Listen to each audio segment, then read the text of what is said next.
Good morning, micro followers. I am prepping some vegetables for my shelf-stable soup stock. And so I figured, I don't think I've ever covered this with you guys before. I mean, I've mentioned that I dehydrate a variety of different foods, but I don't think I've ever actually gone over how the process is done here on the micro farm. So I just figured I'd take you guys along with me and explain how I do things. These are carrots that I purchased from local Amish. There's a farmer's market that's about 2 miles from my house, and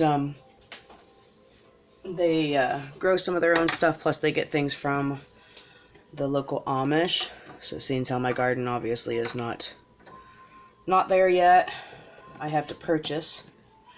These are just for my own personal stock, but these will be available on the Mission Market once I get that up and running.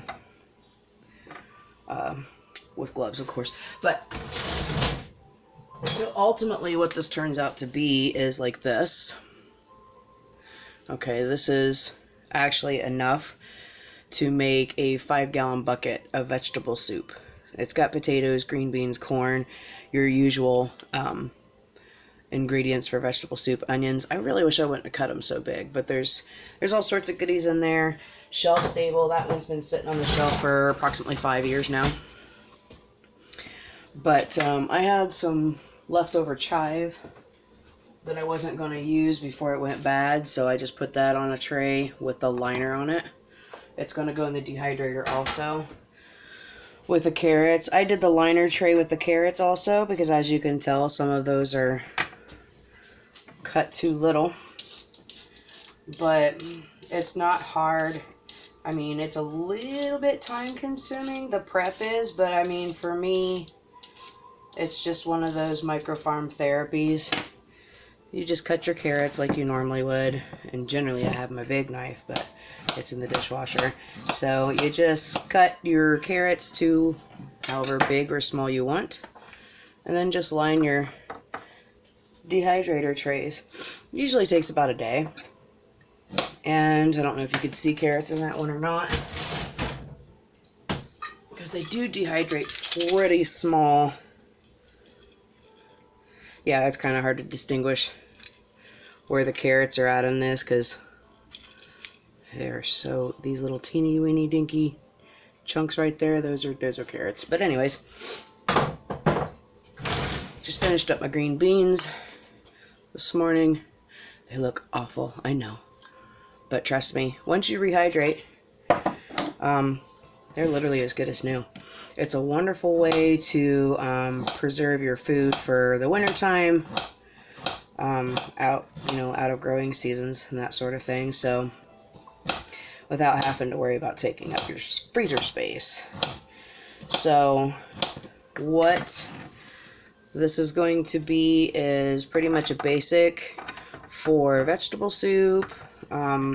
Beef vegetable soup, obviously, and then I've got chicken and noodles coming up soon, obviously with my homemade noodles. So yeah, it's a very simple process, and it's rewarding. I mean, you can stock up on so much, like I said, without taking up freezer space, refrigerator space, if you've got the room in the pantry. You can also vac seal it instead of using jars. I kind of pride myself in my work when it comes to this kind of stuff, so I don't mind mine sitting out on the shelf at all for everybody to see. I kind of use them as country decor, if you will. But yeah, so you just cut it to however you want it. Throw it in the dehydrator, and I rotate my trays.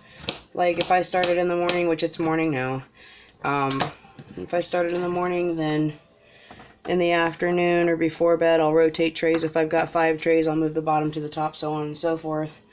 Usually, by the next day, whatever I'm dehydrating is done. So, there's no right or wrong way to check. I mean, it's just kind of one of those things where you'll know if it's done or not. If it's still got any kind of give to it, it's not done. If it's crispy and crunchy and sometimes looks really gross, usually it's done.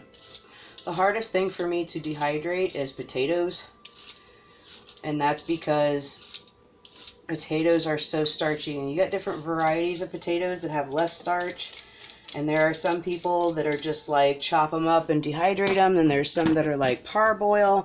So I can't really give you any advice on the potatoes. You're gonna have to just, you know, that's gonna be a preference thing. So as far as rehydrating, it's literally as easy as just putting them in some water. You can use hot water if you don't mind taking too long or a little longer. You can use cool water, cold water, it doesn't matter. Me personally, when I go to make some vegetable soup or chicken and noodles or something like that, I am a crock pot person.